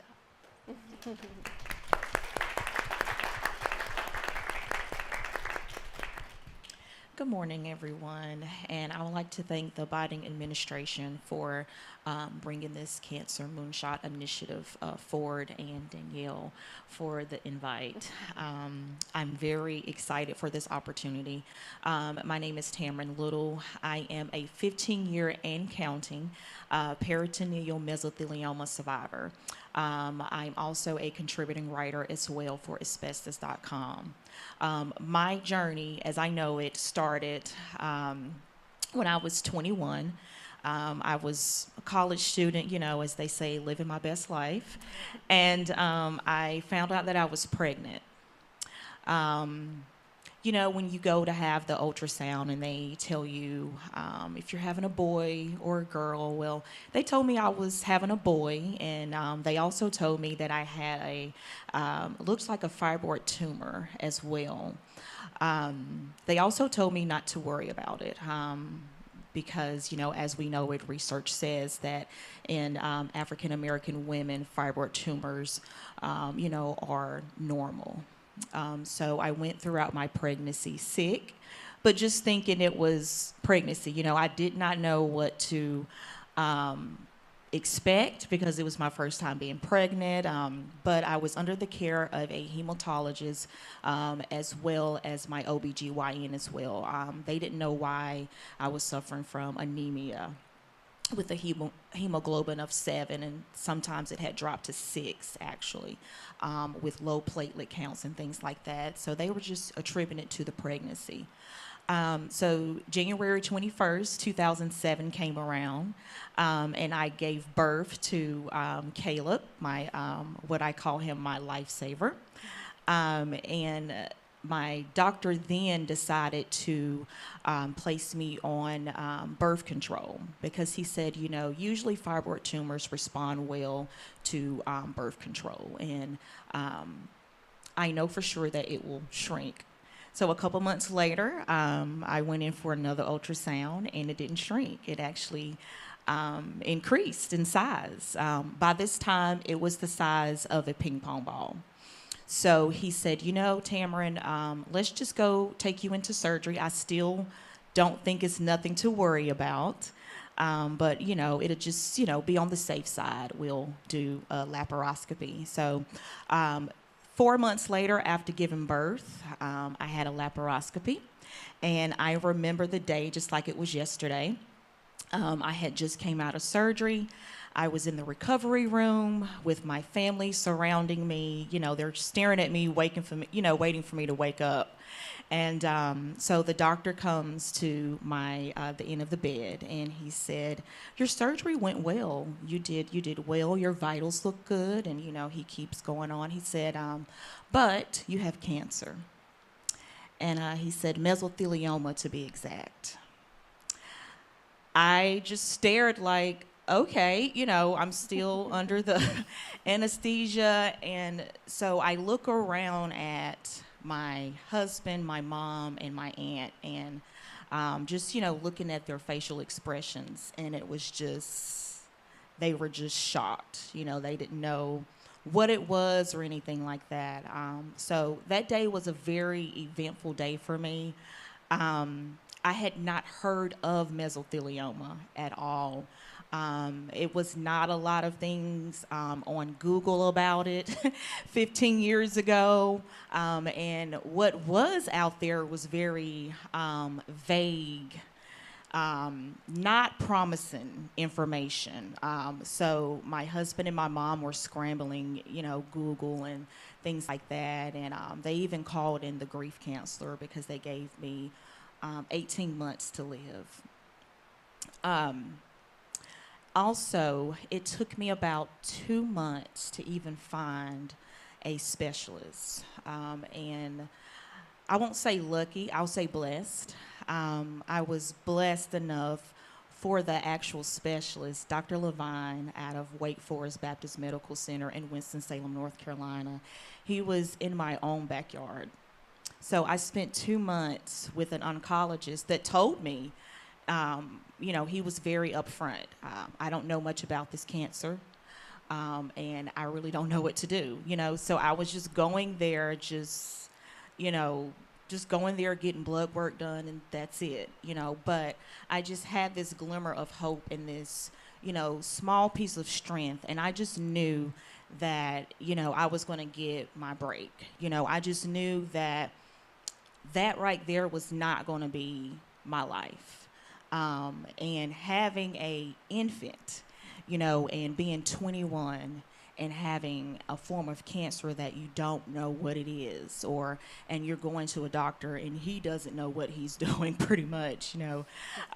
So my mom worked at one of the local hospitals in Winston-Salem, and of course she told everyone and told all of her coworkers, and you know how word gets around. And one of her coworkers said, "Well, you know about Dr. Levine.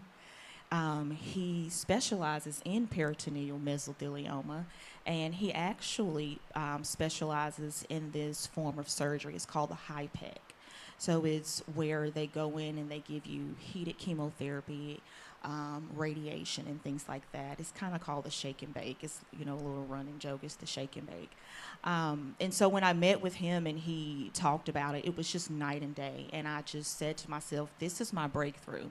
This is my turnaround. This is my moment that, you know I'm going to be healed. I know that I'm going to be there for my son, to even see him grow up, to even be one. So he was going through all of the ins and out of the surgery. And he said, well, I'm going to give you some time to think about it. I said, Dr. Levine, I don't need time to think about it. I want this surgery. I'm not going to even give it a second guess or anything like that. Let's put it on the books and let's, get this going. So I had the procedure in September of 2007, and it went well. And 15 years later, I am here, and I write about my experiences to help fellow cancer survivors, cancer patients, because it can be a dark, lonely road. I thank God that even now it's more information out about peritoneal mesothelioma, and that people didn't have to do what I did and, go to the extreme to even find out what it was, or, and it's actually caused by asbestos exposure. So if you Google mesothelioma, you won't see me. You will see a white male in his late 60s, and it's usually the pleural, which is within the lining of the lung. So I kind of break the mold, and I wasn't your typical patient. So they were very, very shocked to even know that I had something like this. And today I kind of shocked, everybody. I'm just looking at you guys and you're like, oh my gosh. Yes, but one thing about it is banning asbestos. One thing that we can do, and mesothelioma is caused by asbestos exposure. Asbestos is still used today in the United States. It may not be made here, but it's brought in with different materials, housing materials, car parts, anything like that. So I was exposed when I was a toddler. Mesothelioma usually takes about 20 years to even, form and everything like that. So I was exposed as a toddler. So moving forward and actually getting on the topic of asbestos and trying to make sure that the products that we use day to day, even in our homes in America, does not have asbestos and different pipes and, things like that. And so one of the things that I have a passion for is sharing my story, sharing my experience, and being bold enough to tell, everybody, and to just share a moment of inspiration with others, and to just give that glimmer of hope. Because when you're diagnosed with cancer, you just think the worst. It's like the big C word, and sometimes the road can get dark and lonely. But if you can just find that glimmer of hope just at the end of the tunnel, then that will give you, the strength that you need to keep pushing forward, seeing yourself on the other side of this as victory. So that is enough about me. But I thank you guys so much for giving me this opportunity, and I look forward of being a part of the Cancer Moonshot Initiative.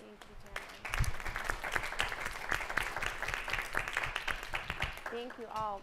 One thing that struck me is there was a moment in each conversation where you turned from not having enough information to being empowered by information. And I think one thing we can do is think about how we get more information to folks about their risk, whether it be from exposure or family history, or something that we're still going to figure out why that colorectal cancer diagnosis is moving younger.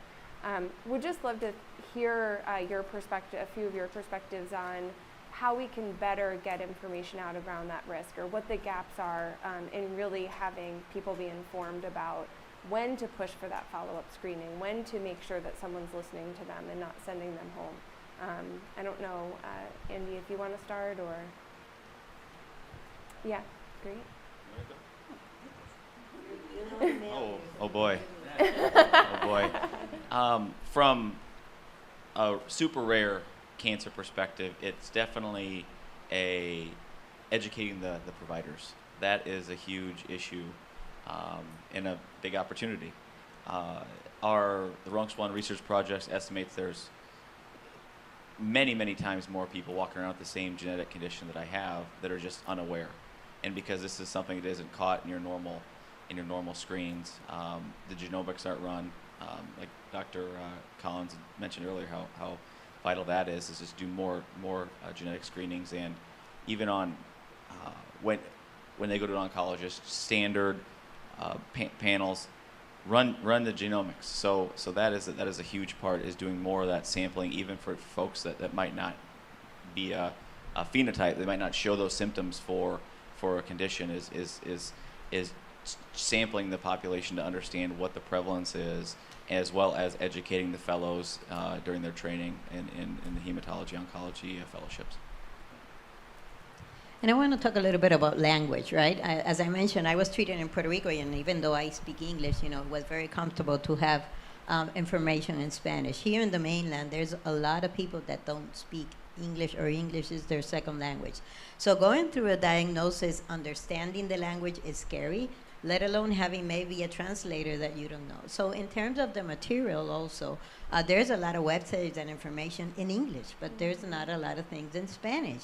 And even for clinical trials, and when they were talking this morning about clinical trials, having clinical trials translate, Spanish is very complicated. You cannot translate, the Spanish we speak in Puerto Rico is different from the one in Cuba and Nicaragua. So when you have these informed consents or other materials, it's very difficult to translate. So sometimes they give up because it's going to be more costly. So maybe the funders have to give more money if we really want to achieve equity, if we want to have scientists go out in the field. And these things has to be thought since the idea. It cannot be I build this beautiful project and now, okay, yeah, I'm going to recruit Puerto Ricans or African Americans or whatever, because that has to be thought since the beginning, and how much it's going to cost. And maybe when we evaluate these proposals for funding, we have to make sure that the scientist is telling us how he's going to do that, right? So material in multiple language is essential for people to understand and have, people learn from each other. So having patient advocates is the main resource for people have the good information, right? Because as she mentioned, you look at Google, and when I did, it said, breast cancer patient died within 10 years, and I turned it off. I said, no, my kids are too little, I need more time, right? So.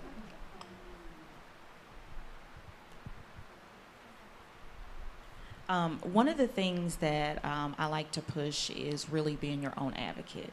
A lot of times when you are a patient and you go to the doctor, you kind of get a little hesitant to ask questions, because you think if you're going to ask a question, then it's going to sound like a dumb question, or but I always say that there's no such thing as a dumb question. So early on, I knew that I was my own best advocate. I was the one that was going to ask the questions, and I wasn't going to be scared to ask the questions. So I actually, even now, when I go to the doctor and they already know me, so they know I'm going to ask questions. I'm not afraid to. And then when physicians see that, then that kind of opens up the perspective and opens up the conversation more. And they know that if they say, okay, we're just going to put a sock on it, they know you're not going to say, okay, you're going to say why. You're going to actually ask the questions. And so by me going through my journey, it allowed me the key components of the communication. Communication is key. And I love that you guys said earlier about meeting people where they are. So in 2018, my role changed. So I was the caregiver because my husband, who is a veteran, a disabled veteran, he was diagnosed with mucosal lymphoma. So our roles switched. So now he was the patient, and then I was the caregiver. So I was his advocate, and even though sometimes he would say, please don't say, he would get all, and I'm like, well, I'm going to ask, so actually being able to navigate his journey was, more easier, and, things like that. And when my children go to the doctor, I'm asking questions. I am, I want to be in the conversation as well, and I teach my children that too. So I do have 4 now, so I added 3 additional after Caleb, even though they told me I wouldn't be able to have any more. But I try to instill that with my children, that you have to be your own advocate. Well, thank you to your husband for his service and for the whole family. Yes. Asal, I want to come back to a point you were making, and I think when we talk about innovation in cancer, we think about new ways to prevent, detect, and treat. But I think what you were pointing out, especially around clinical trial access and making information more accessible, we have a lot of innovation in how we receive information in every other part of our life. And how, as you made some great points earlier, but how do you think we can really bring that innovation to getting clinical trial information to patients, having it updated at the pace and speed that we need, like so many other parts of our lives are? Yeah, I think, there are a few ways. I definitely think it's so overwhelming. As a patient, you go onto clinicaltrials.gov and it has it looks like a completely different language. I've had patients tell me they feel cross-eyed when they're looking at it because they don't understand. And providers are overwhelmed too, and they're overworked. And especially during the pandemic, we can't expect them for all 200 or 300 of their patients to know every single clinical trial. So I think that's where patient advocacy groups really are important. I know Angie from Fight CRC is here, and she has a clinical trials curated site that specifically has and makes it very easy and user-friendly. Now that's just one organization. We need to find a way to do that for all cancers and all organizations. But I think patient advocacy is really key here. And then I think that having folks that look like you talk about it is really important, because there's this misconception that there's definitely mistrust with communities in our healthcare system, and rightfully so. But I've never met a patient that was told there's 100% chance this cancer is going to kill you, and there's a 20% chance if you try this experimental drug, it could save your life. I've never heard of one patient say, no, I'm just going to die. So I think having people that look like you, that take time, and thinking about our own implicit bias. Are we not talking to these communities about clinical trials because we think that they're not going to participate? Because that's just wrong. Andy, back to a point that you were talking about, and this is one, anyone who's heard President Biden talk about cancer has heard him talk about data silos and really how to break those down. I've seen that patients do this really well. People living with the disease are motivated to take as much of the information that they can about themselves and share it. Do you want to talk a little bit about how that happens and how much of a driver that is, especially in the rare disease community, and how we can better support that as a system? Yeah, the issue when you have a condition like this is you'll go to multiple specialists and you'll have to ask for, you have to sign waivers and to get access to your own data, and the easiest thing to do is to just get it on a thumb drive, bring it home. And we've done this, like my family's moved across the country 3 times now. We can talk about how smart that is later. But the problem is you have to find new specialists, and even getting access to, let's say you move from Colorado to Minnesota like we did, 5 of the providers will easily share your data, and then one of them, the fax machine doesn't work. And it's just a horrible process, and the process of consents is difficult. It's paper-based. You got faxes, and nobody owns a fax, so you got to figure out how to fax. So that's a huge problem in itself. So that's just from the patient perspective. But when you're talking about from the research perspective, you have HIPAA, then you have the IRBs at the various facilities, then you have the ethics committees that have to approve everything. And one group might, let's say, facility A might have stricter ethics committee members than facility B, and so it's just it makes it tough to share data especially for those, like the small populations. And the legislation to simplify that, create efficiencies for the researchers, as well as make it easier for patients like myself to capture data and bring it from provider A to provider B, are huge steps that can improve simplify the lives of the patients and make it easier, but also empower the researchers with even more data to actually find meaningful insights from that data and actually simplify and create efficiencies there as well, which hopefully will lead to better therapeutics, better interventions, and the like for populations and for generations to come. Thank you. As we close this conversation, Barbara, I want to come back to you, and a point that was made earlier, but I think you've built on, is meeting people where they are, patients, families, survivors, caregivers, and what that looks like to increase equitable access to everything along the pipeline, from prevention through survivorship.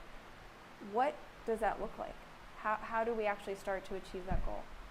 And I think it was mentioned this morning about community centers and the oncologists, and we have to keep them abreast, right? Because I go to San Antonio Breast Cancer Symposium and all these meetings, and these people from academia, the physicians are there, but the people from the community are too busy or maybe do not attend those things. So we have to bring the information to them so they have what is happening so they can treat the patients.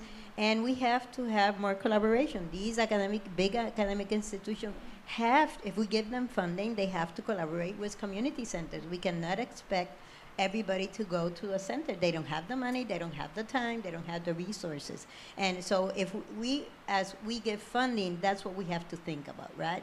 And it happened in the pandemic, right? We got a vaccine in less than a year because everybody was able to, going back to the data, to share the data. And in academia, if you don't publish results that are successful, you don't publish it. But then I have your same idea, but your weren't published. So they spend a lot of money again in something that is not results. So even in academia, we have to figure out how to compensate the researchers, even if the study is not successful in the meaningful way that they want it, but that information has to be out there. So the publishers also have to do a better job in publishing that, because if I have the same idea and somebody give me millions of dollars again, that is wasted, right?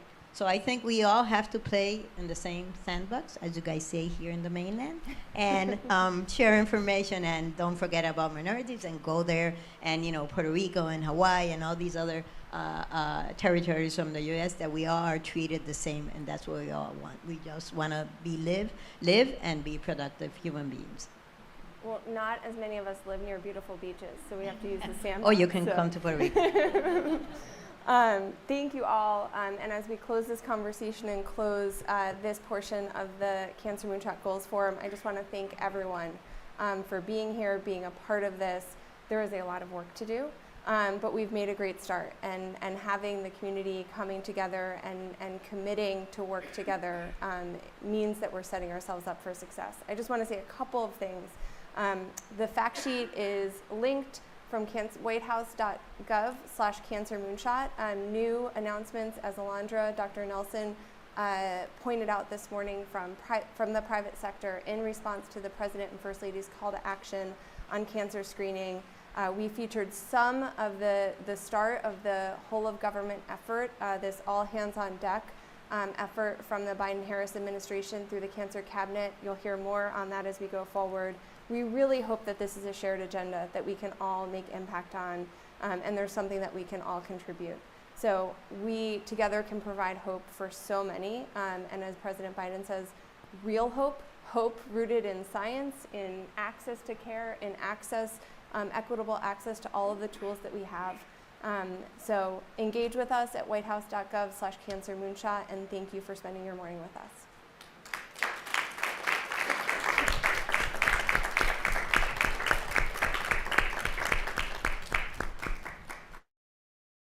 Oh my goodness. Thank God that is over. They were just dragging it on and on and on and on and on. Alright, hooligans, let's do the Pledge of Allegiance. We'll do a shout out first. Yeah, wake up a little bit. Shake it off.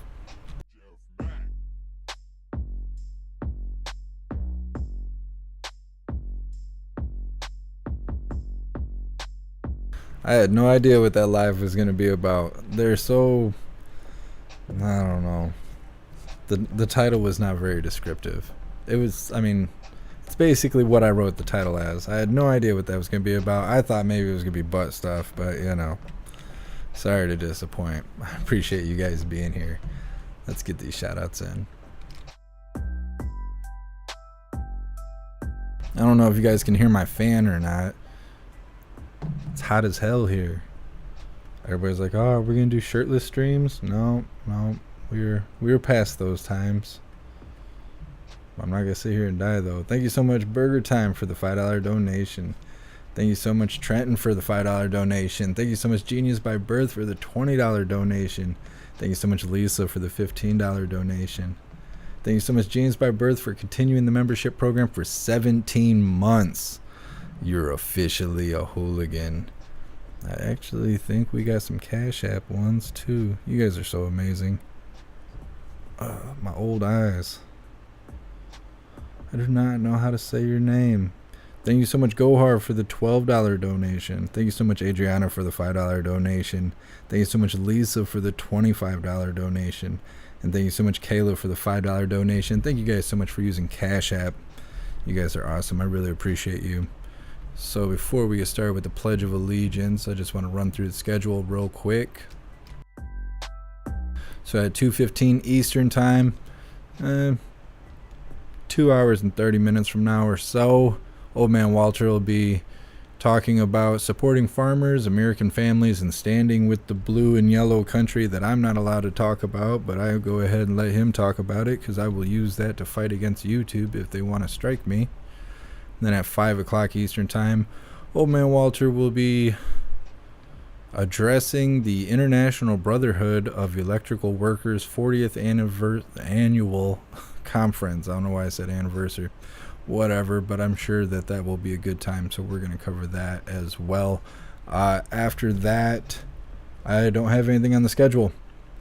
So, maybe there'll be some action in the streets and whatnot. I have packages here that I need to unbox, but I end up getting busy and stuff, so maybe we'll do that. Maybe we'll drink a beer. I got a couple different drinks in the fridge for us to try out during an unboxing.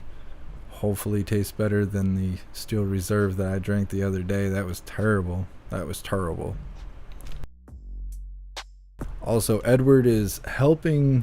He's always helped me out doing stuff behind the scenes, trying to make things a little bit smoother with what we do here. But he's trying to come up with some games for us to play live when there isn't anything going on. And I think that's a fun idea. I have to look into it more. He's already got something set up. I have to see how it functions on all of that and how you guys will participate. But I think we have some fun ideas coming up for when we don't have chaos going on the screen.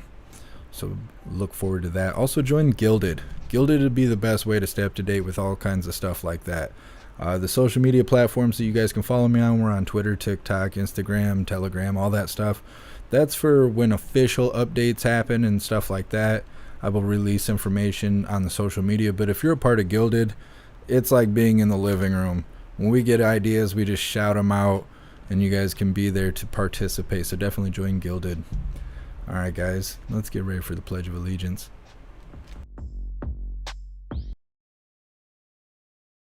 Join me for the Pledge of Allegiance. I pledge allegiance to the flag of the United States of America and to the republic for which it stands, one nation, under God, indivisible, with liberty and justice for all.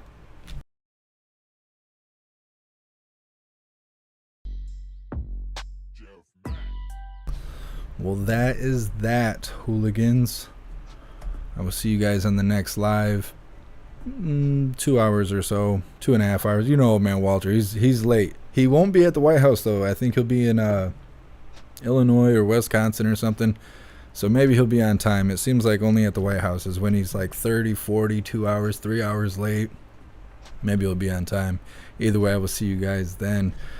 Big shout out to everyone that made donations, joined the membership program, or purchased any merch. I appreciate all of you, and I would not be able to do this without you. So thank you so much for all the support. I'll see you guys on the next live. Until then, stand tall, shine bright, and that's a wrap.